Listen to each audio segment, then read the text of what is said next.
أعوذ بالله من الشيطان الرجيم بسم الله الرحمن الرحيم ولا حول ولا قوة إلا بالله العلي العظيم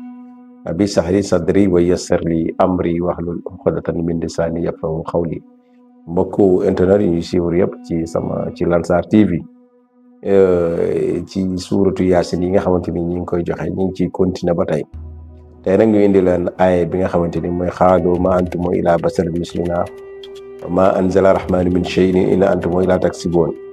xaalu rabbuna yaxlamu inna ilayka la mursalun aaya boobu boo ko bindee nga boole ci tur yi may bëgg a wax yaa fattaahu yaa razaqu yaa wahaabu yaa latifu yaa xahaaru yooyu tur ngay bind yooyu xam nga tur yàlla ya moom ngay bind fekk nga bind aay ak tur yooyu bu ci nekk juróom-ñaari yoon ba bindee aay bi juróom-ñaari yoon bind tur yi juróom-ñaari yoon def ko saafara di ko jox jigéen joo xam ne surtout dafa tàng xol jigéen wala góor sax képp koo xam dafa tàng xol nga di ko defal saafara mu ciy naan yàlla mën na dem ba tàng xolam boobu deñ donc kon tey la leen indi lool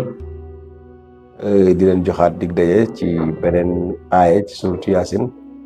wasalaamaaleykum wa rahmatullahi wa barakaatuhu